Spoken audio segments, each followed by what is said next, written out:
Hello everyone, welcome to today's session. Today we are going to discuss about the hashing technique in data structure. We have lot of data structures like we have array, list, queue, stack, tree, etc. Hashing is also a data structure where you can store and retrieve informations very effectively. Now if you take array or trees, so you can see the order of or the complexity required for insertion. It's order of n in array. Okay, if it is a sorted array, and if it is not sorted, it is order of 1. Okay, if it is a tree, if it's an unbalanced tree, it is order of h is the height of the array. If it is a balanced tree, it will be order of n. So you can see the complexities of array and tree data structure. Can you all perform all these operations with just order of 1? Yes, it is possible with the help of hashing technique. So as I told you, in hashing technique, you can effectively store and retrieve information. For storage, you need only order of 1 complexity, and for retrieving also you need only order of 1. So that is specialty about hashing. Now, what is the concept behind hashing? So in hashing mechanism, we have to select a hash function. Okay, whatever value that you want to store, you have to apply the hash function on top of the key that you want to store. It will give you a hash value. That hash value will decide the location where you want to store your key. Okay, so this is a concept of hashing. So in hashing, if you want to store a value, you have to apply a hash function. That hash function will give you a hash value. That value will determine the location where you want to store the key. So while searching also, you apply the same concept. If you want to search, you will not search all the locations. Instead, you will apply the hash function. You will get a hash value. You will search only in that location, that particular location. That's why the complexity is only order of 1 in hashing. There are different types of hashing mechanism. The first one was direct hashing. So what is direct hashing? Just you use the key as your hash value. Okay, so suppose you want to store 21. So here you can see the size of the key is 2 digits. Okay, so the possibility is it can be from 0 to 99, right? So you will have 0 to 99, that is nothing but the size will be 100. The size of the array will be 100. So suppose I want to store 21. Okay, directly you will use the key as your hash value. That is called as direct addressing. So where will you store 21? You will store in the location 21. Suppose you have 35, where will you store 35? You will store in location 35. So you're going to use your key as your hash value. Okay, that is called as direct addressing, but that was not very effective. Why? Because if your key is 2 digits, the size that you require is 0 to 99. Suppose your key is 32 digits, then imagine the size of the location that you require. It will be too much. Okay, so but your data may not be that much big, so most of the cells will be left empty. So direct addressing was not efficient. So we go to another method called as division hashing. So in division hashing, what we do is we'll take the key and do a mod with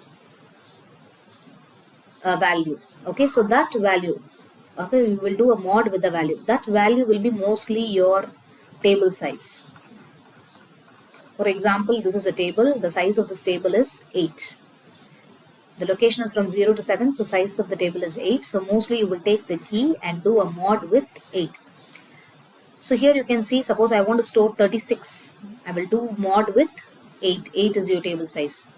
So when you do, you will get reminder 4. So it means you can store 36 in location 4. Okay, 18 mod 8. You will get reminder as 2. So you will store 18 in location 2. So this is just the reminder. For example, it should be like this, 36 and 8. So, sorry. So 8 fours are 32, right? So reminder will be 4. So this is the reminder. This is what we have to take when you do a mod. Okay. The next one, 72 mod 8 will be, reminder will be 0. So it can be stored in the location 0. 43 mod 8, reminder will be 3. It will be stored in location 3. So this is the next method. So the first method of hashing is direct hashing. That was not efficient. So you go for the second method, which is division hashing. So here you do mod with the table size and you use the reminder value to determine the location where you want to store the key. The third method is the folding hashing. So here, how will you determine the hash value is, you will take the key. Suppose you want to store this digit, okay? You will take this key and then add all the digits individually. So either you will use this method, single digit method, add all the digits individually, okay? Or you can group two digits together and add. Maybe the last digit will not be 2, okay? Or you can group the digits by 3, or you can group the digits by 4. Add and you will get a value. That value is your hash value, okay? So that can be, that will determine the location where you want to store the key. For example, when you add all these things, you will get 29. So now where will you store this key? This key will be stored in the location 29. Okay, so this is another method called as um, folding hashing. Now, in all this method, so I told you direct addressing is not efficient. So we are going for division hashing, or you can also go for folding hashing. But in division hashing and folding hashing, you will face a problem called as collision. Um, okay, that is two or more key are hashed to the same location. Suppose here, suppose you want to store 16. So 16 mod 8 will be 0. Suppose you want to store 32. Okay, 32 mod 8 also will be 0. So the key 72 is hashed to location 0. 16 also is hashing to location 0. 32 is also hashing to location 0. That is called as collision. When more than one key hashes to the same location, then that is called as collision. So you will have collision in division hashing. You will have collision in folding hashing. So collision is the main problem in hashing. Okay, so how will you overcome these collisions? Okay, there are two types of methods for collision resolution technique. One is separate chaining, which is called as open hashing. Other one is open addressing, which is called as closed hashing. Okay, so first let's discuss about this open addressing. There are actually three types in this. So how will you resolve the collision? Either you can go for linear probing, or you can go for quadratic probing, or you can go for double hashing. So we will discuss these three techniques now. Okay, what is linear probing? So in linear probing, suppose you want to store 76. Okay, so 76 mod the table size. What is the size of this table? The size of this table is 7. Okay, so you do 76 mod 7, the remainder will be 6. So 76 will be stored in location 6. The next element that you want to insert is 93. You do mod 7, remainder will be 2. 2 is empty, so you can store 93. The next element that you want to insert is 40. 40 mod 7 will be 5. Yeah, 5 is free, so insert 40. 47 mod 7, remainder will be 5. See, 5 is already occupied. So if this location is already occupied, you have to select that. So there is one collision here. So this is already occupied. So you have to check the second one. Here also there is a collision. Okay. So second collision. Now you have to take the next location. The third location only you have to consider for 47. Now you have to store 47 in location 0. Okay. So here you have the collision, right? So in the third location, so here there was a collision, here there was a collision. So you go back to this location. Here only you're going to store 47. Now you have to insert 10. Okay, so 10 mod 7 will be 3. So 3 is free, so directly insert 10. The next one is 55. 55 mod 7 will be 6. You can see 6 is occupied. Okay, so there is a collision, collision number 1. So go and check here, collision number 2. Then 55 will be inserted in the next vacant position. So 55 will be inserted here. So linear probing is very easy. In linear probing, we check for a location. If there is a collision, check for the next location. Okay, so plus 1 the location, plus 2, plus 3, plus 4. So like that you will keep on incrementing your location positions until you find out a free position. That is called as linear probing. Okay, so you check for, suppose for example, you check for 0, 0 is occupied, check the next location, 1 plus 1. If 1 is also occupied, check for the next location. plus 1 plus 2. Okay, that is also occupied, plus 3. Okay, so you're incrementing one by one. That is why it is called as linear probing. So next type is quadratic probing. So in quadratic probing, actually we have to consider the number of collisions into account when we are calculating the hash function. That is quadratic probing. So in linear probing, you saw you are checking for the first location. If again it is there is a collision, you check for second location, you check for third location. So you keep on incrementing your number of locations. So actually this will lead to a problem called as clustering. It means all the similar key will be clustered together in the same location. Okay, so there was a problem with linear probing. That's why we go for quadratic probing. In quadratic probing, actually we increase like this. We increase like 1 square, 2 square, 3 square. Okay, so this is nothing but the number of collisions that you encounter for each element. So now let's take this example here. So the first element that you want to insert is 76 and the size of the table is 7 here. So 76 mod 7, you will get 6. 6 is free, so you can insert 76. The next element that you want to insert is 40. Here you get 5, so 5 is free, you can insert. The next one is 48, you get 6. You see 6 is already occupied, so your new hash function will be h of k. H of k is nothing but 6. Already you have applied the hash function, so you get 6. 6 plus, this is your first collision, right?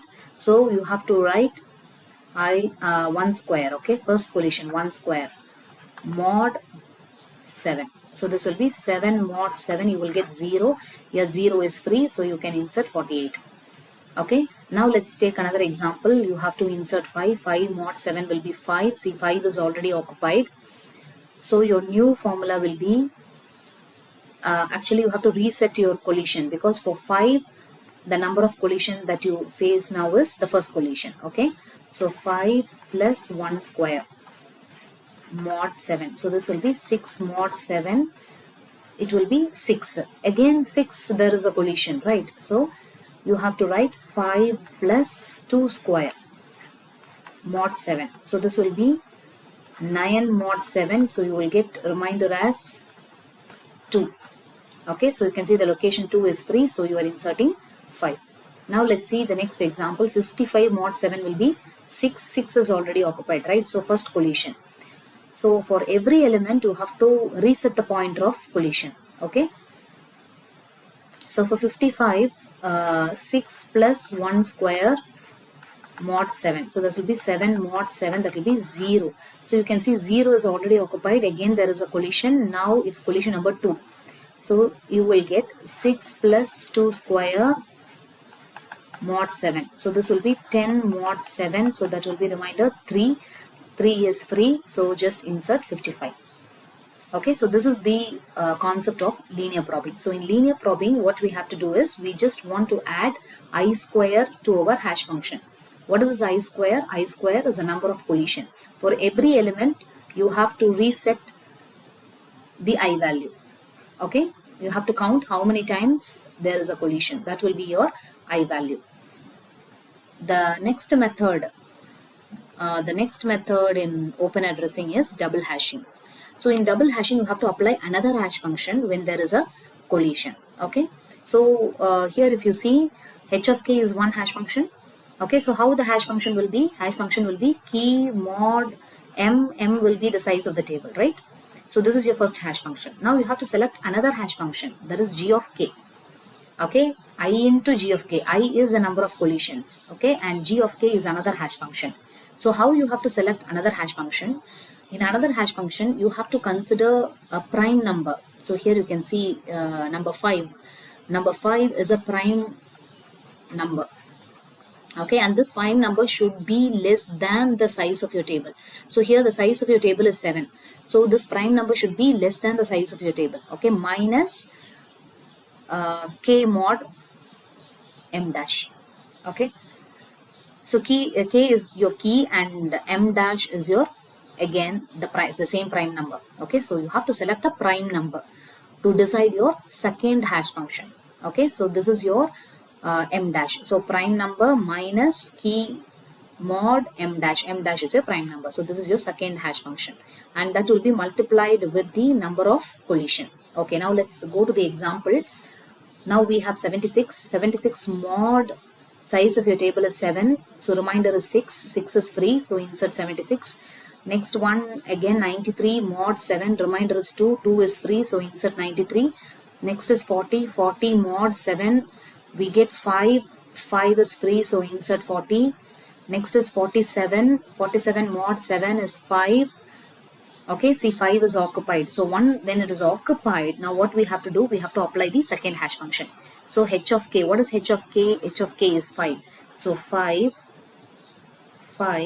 plus the number of collisions 1 into, you have to apply the second hash function. So 5 minus, what is the key value is, sorry, 5 minus the key value, what is the key you want to insert? 47, right?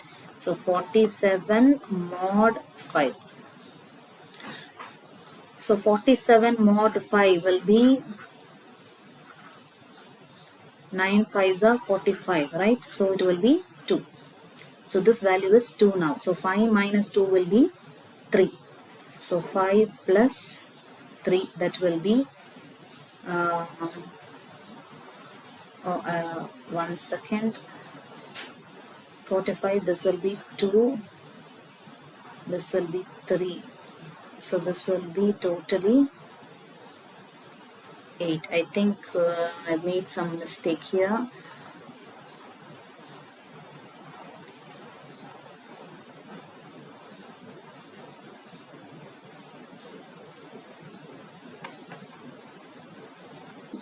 It's correct. It will be 8. But there you can see after that we have to do one more mod with m. So again, sorry, again we have to, again we have to do a mod with,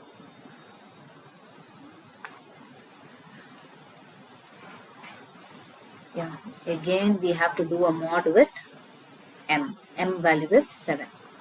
Okay, so we get the result. There is one more mod here. Okay, so when you do mod, you will get remainder 1. So if you see 1 is free, so you can insert 47. The next number you have to insert is 10. So 10 mod 7 will be 3. 3 is free, so insert 10. The next one you have to insert 55. 55 mod 7 will be 6. 6 is already occupied. So 6, okay.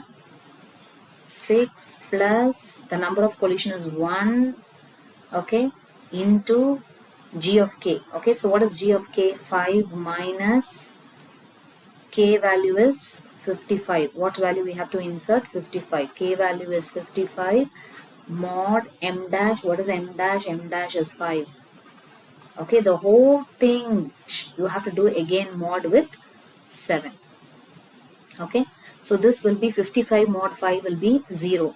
So this will be just 5. So 6 plus 5 mod 7. So this will be 11 mod 7. Okay, I think the remainder will be 4. So what about location 4 is free. So you can insert 55. Okay, so for each collision you have to increment this I. Okay, so initially I will be 0. For the first collision it will be 1. For the second collision it will be 2. Okay, so this is your double hashing. So in double hashing you have to select two hash function. One is h of k, other one is g of k. So by default the h of k will be like this, k mod m. M is the size of your table. Okay, the second hash function you have to decide as your prime number minus k mod prime. Okay, this is your second hash function. So this prime number should be less than the size of your table. Okay, then both of thing you have to add h of k plus I into g of k. So I is the number of collision. This, the whole thing will be mod by m. So this is a formula to calculate the hash function. Okay, so the main concept of hash function is when you select the hash function, you have to make sure the number of collisions are less. So by complicating your hash function, you can reduce the number of collisions. So what is the use of reducing the number of collisions? Your searching will have time complexity order of 1. So suppose you want to search for an item, just apply the hash function, you will get the exact location where your element is available. Okay, so you will get the hash of location 1. So this is called as double hashing.